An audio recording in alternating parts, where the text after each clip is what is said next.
राधे राधे। भगवान शिव जी की कथा।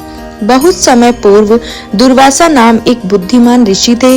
वे अपने स्वयंहीन व्यवहार के लिए जाने जाते थे। वे दूसरों से प्राय क्रोधित हो जाते थे और उन्हें शाप दे देते थे। एक दिन ऋषि दुर्वासा देवताओं से इतने क्रोधित हो गए कि उन्होंने उन सभी को श्राप दे दिया, जिससे वे अपनी सारी शक्तियां खो बैठे। देवताओं के राजा इंद्र डर गए। शक्तिहीन हो जाने से वे असमर्थ हो गए थे। इंद्र को ज्ञात हो गया कि अब बड़ी समस्याएं आने वाली है। भगवान इंद्र अन्य सभी देवताओं के साथ भगवान विष्णु के पास गए और उनसे विनती की, हे भगवान, आप हमारी सहायता करें। हमने अपनी सभी शक्तियां खो दी है। राक्षस हमारे निवास स्थान पर कब्जा कर सकते हैं। चिंता मत करो। भगवान विष्णु ने दयालुता से कहा, अमृत नामक एक विशेष पेय है जो आपको फिर से शक्तिशाली और अमर बना सकता है। आप सब उसे ग्रहण क्यों नहीं कर लेते हो? भगवान इंद्र ने पूछा, हमें यह अमृत कहाँ और कैसे मिल सकता है? भगवान विष्णु ने भगवान इंद्र से कहा, अमृत प्राप्त करने के लिए हमें विशाल सागर का मंथन करना होगा, लेकिन हम इसे अकेले नहीं कर सकते। हमें राक्षसों के साथ ही ये काम करना पड़ेगा। यह सुनकर देवताओं को आश्चर्य हुआ, लेकिन वे सहमत हो गए। भगवान विष्णु ने समझाया कि वे एक विशाल पर्वत को मंथन की छड़ी और एक विशाल सांप को रस्सी से रूप में उपयोग करेंगे। अपनी योजना बताते हुए देवताओं ने राक्षसों को समुद्र मंथन में शामिल होने के लिए मना लिया।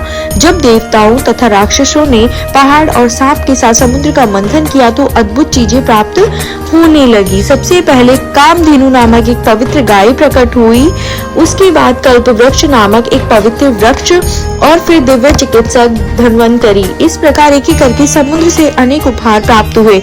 इन विशेष उपहारों को देवताओं, राक्षसों और ऋषियों ने आपस में बांट लिया।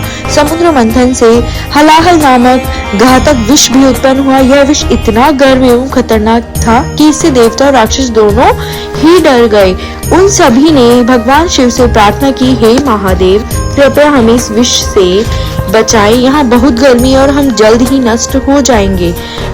उन लोगों की प्रार्थना सुनकर भगवान शिव तुरंत उनकी सहायता के लिए आगे आए और उन्होंने विष अपने हाथों में ले लिया और उसे पीने लगे। भगवान शिव को विष पीते देख मां पार्वती चिंतित हो गई। वे दौड़ती हुई भगवान शिव के पास गई और कहा, हे भगवान, ये आप क्या कर रहे हैं? क्या आप नहीं जानते कि यह विष है? आप क्यों इसे पीने की कोशिश कर रहे हैं? उन्होंने भगवान शिव का गला कसकर पकड़ लिया ताकि विष उनके पेट में न जाए।